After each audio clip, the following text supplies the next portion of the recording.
In October 2019, Arlington, Texas was chosen to be the home of a new national museum, unlike any other.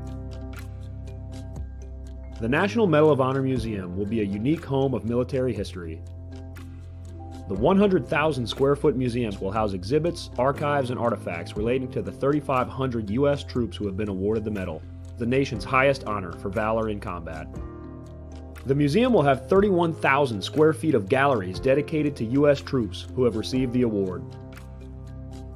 The museum CEO, former Navy SEAL and NASA astronaut Chris Cassidy, said the museum will focus on education as much as preservation. The building will have 5 areas dedicated to Medal of Honor winners from the Army, Marine Corps, Navy, Air Force, and Coast Guard. The main gallery will be located in a central plaza under a 25,000 square foot slab of steel, which will appear to be suspended in midair. It will be supported by 5 pillars. Black Rifle Coffee is a corporate sponsor of the museum, as are the Dallas Cowboys. The museum's board also includes over a dozen major corporations and 6 Medal of Honor recipients, including David Bellavia, Patrick Brady, and Britt Slabinski. Army Staff Sergeant Bellavia was awarded the medal for clearing an entire house by himself on November 10, 2004, as a squad leader in support of Operation Phantom Fury in Fallujah, Iraq. He killed 4 enemy fighters and wounded a 5th in close quarters battle. Army Major General Brady flew and coordinated the evacuation of 51 seriously wounded men during a firefight in Vietnam in January 1968. Slabinski, a Navy SEAL chief and team leader, led a rescue team of SEALs during Operation Anaconda in Afghanistan in March 2002. Slabinski and his team flew to a mountaintop ambush site to rescue Petty Officer First Class Neil Roberts, who had fallen from the back of a helicopter. Slabinski led the team through almost constant combat against an entrenched Taliban force.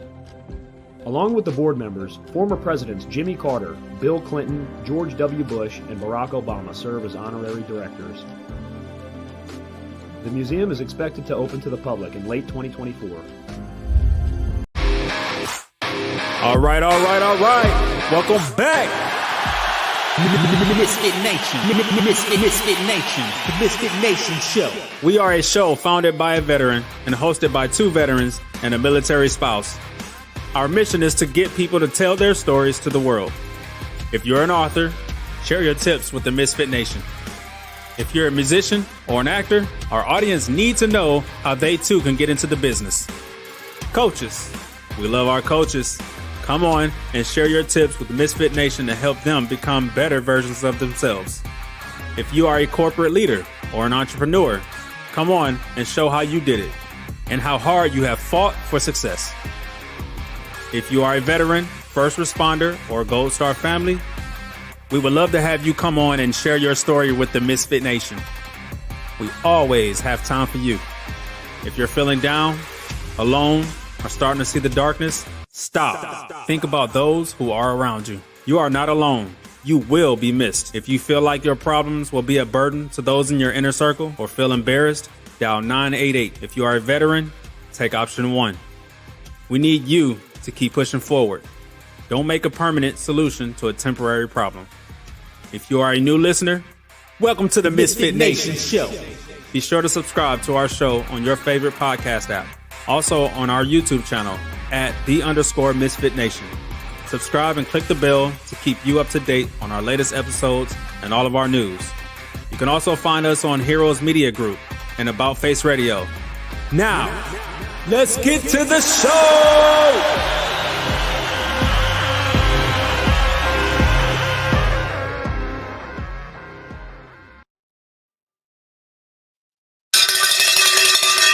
All right. Welcome back to the Misfit Nation show. It's our Sunday after dinner show. Our guest is not showing up because our New York Football Giants beat his Seattle Seahawks, and he was at the game. So I doubt he will be here. We will play a replay of the Tuesday Cruise interview with Kiara Lauch. But before we get to that, let's remember those people in Western North Carolina, Eastern Tennessee, Georgia, and Virginia, South Carolina that were affected by Hurricane Helene. And the Herculean efforts that are being put in there by individuals, not by our government, but by individuals. Save Our Allies is out there. Warriors in Motion, our brother Carl is out there trucking stuff from his house up there from Rockingham Motor Speedway and Warriors in Motion. There's 400 miles of driving up there and back, getting supplies to the people. Continue to look into their organizations and try to help them as much as you can as they help others. And keep all those people in your thoughts and prayers. We do have good news tonight. We did make it 2 freaking days without losing a police officer. So let's ring the bell for that. And with that, I bid you adieu and leave you with Kiara and the Tuesday crew. In the health and fitness world, based on what she's done. And I was impressed. And I can't wait to kick this off and talk with her. So without any further ado, let's get her in here and let's start it.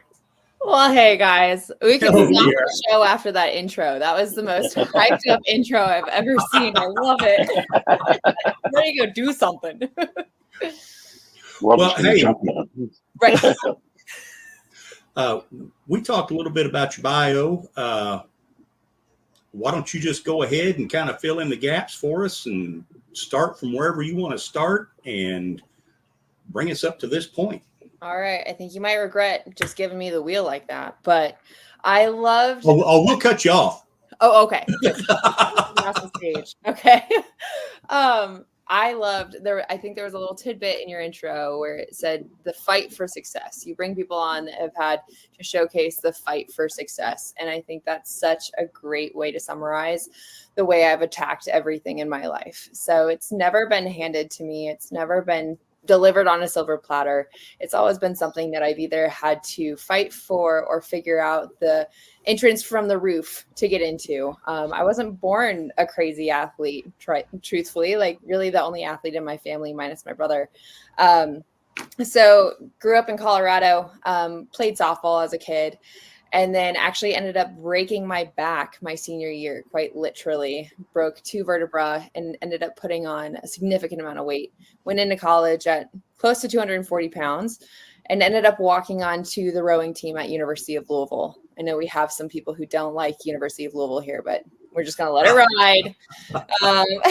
But ended up walking on there onto their novice team and made a varsity spot and rowed all 4 years, ended up in an NCAA championship, and it changed my life. So I think just learning this concept of grit, like shit is going to suck some days. You got to show up and do the work anyway, whether it's glamorous or not, because we have a goal. We have somewhere we're trying to go.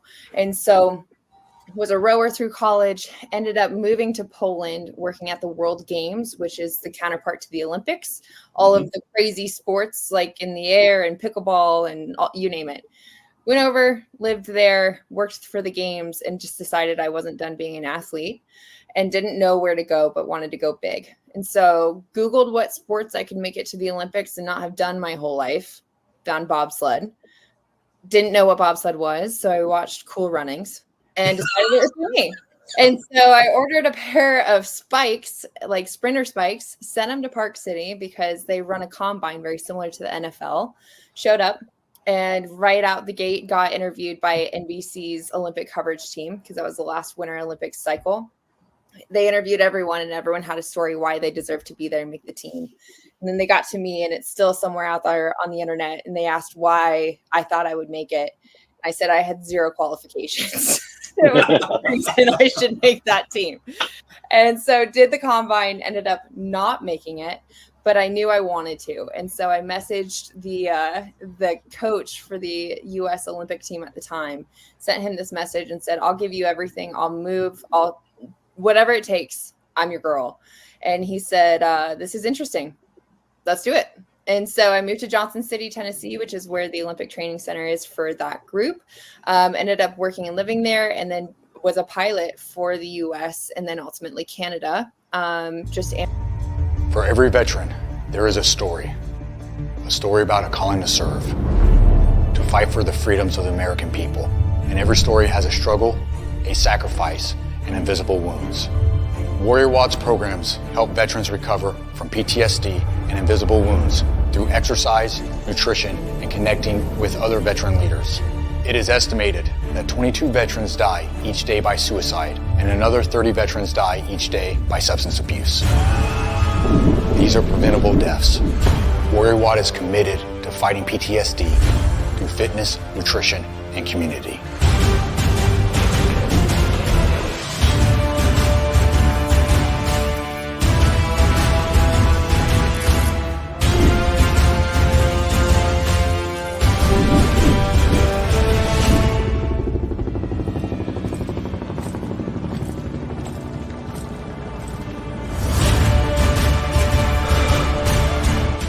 Space. Sometimes we need space to sit with our shit.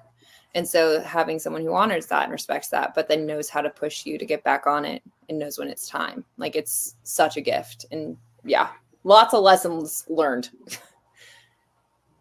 If my boss yells at him without empathy, yes, that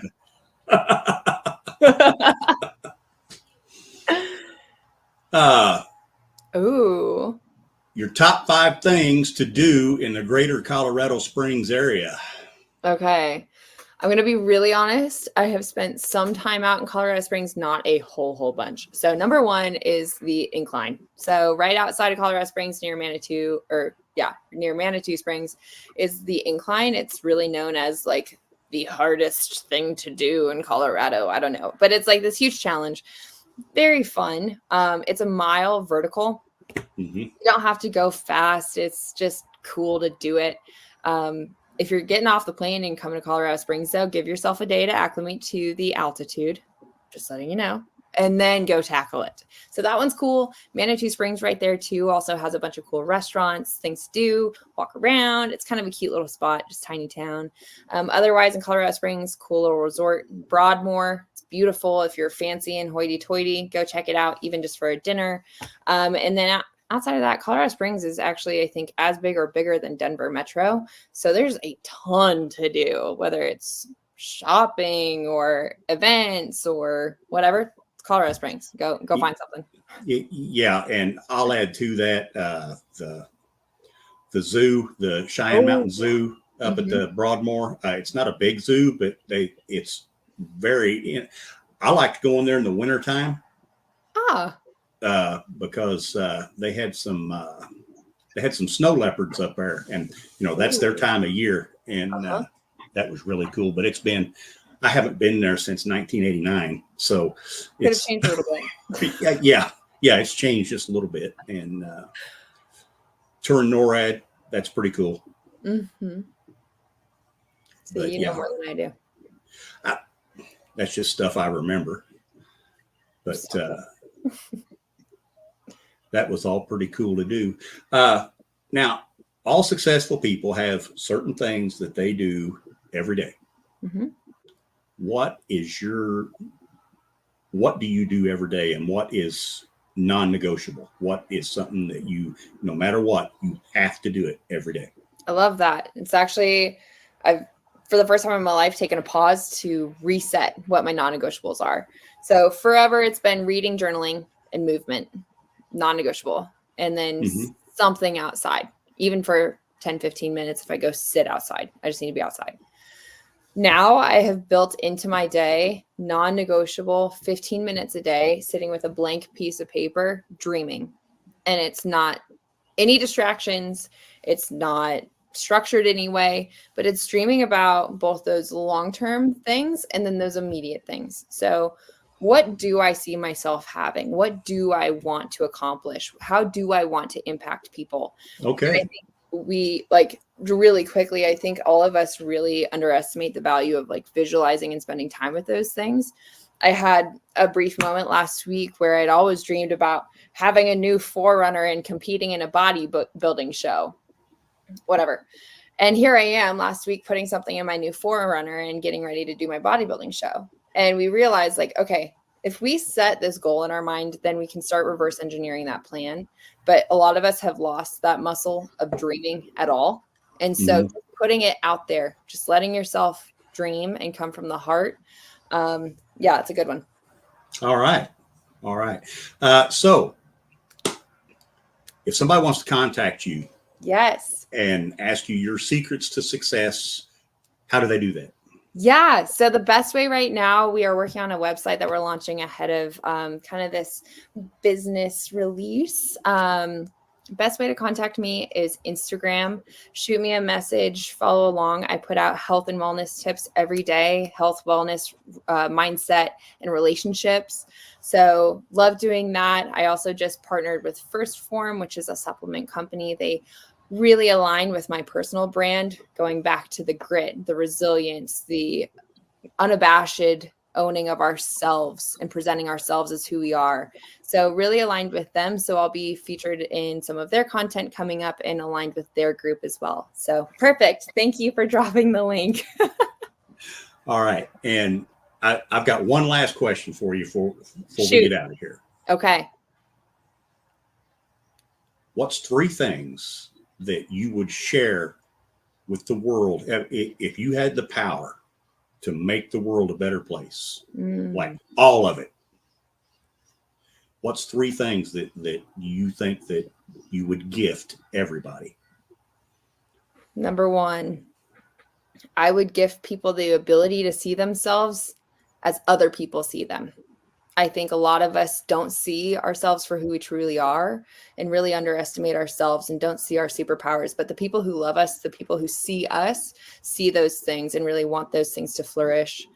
Number 2 is learn to love that self. So accepting yourself, I feel like a lot of the problem we have right now in society is people who really, truly hate themselves because they aren't chasing the things that they want to pursue. They aren't getting out and doing those things. So it's a lot easier to drag someone else down like a crab in a bucket than it is to get your ass off the couch and go do it. So loving yourself and pursuing those things because you deserve it and because you are worthy of it. And then number 3 is giving the gift of connection. So truly connecting with your neighbor, taking care of each other, this idea of community that has seemingly been so lost on our society today, that gift of community, I want to bring that back. So that's it. 3. Okay. All right. That was All great. Right. It's very sound advice. I would like to remind everybody listening on all of our different platforms to like and subscribe. For those of you who are joining the recorded version of this, we'd like to welcome you to the show and thank you for tuning in. And I think we're going to close this out. Let's do it. Steven, you got anything else? No. God bless America. God bless America. And again, let's tomorrow, everybody take a moment of silence and remember all the brave souls that we lost September 11th, 2001. And it will definitely be a somber day. And, we're still with all those families out there that lost loved ones. And we love you, Misfit Nation. Thank you for tuning in. Have a great night, everybody. Thanks for being here. And guys. Kiara, if you'll hang out in the green room for just a few, please. All right. Thank you.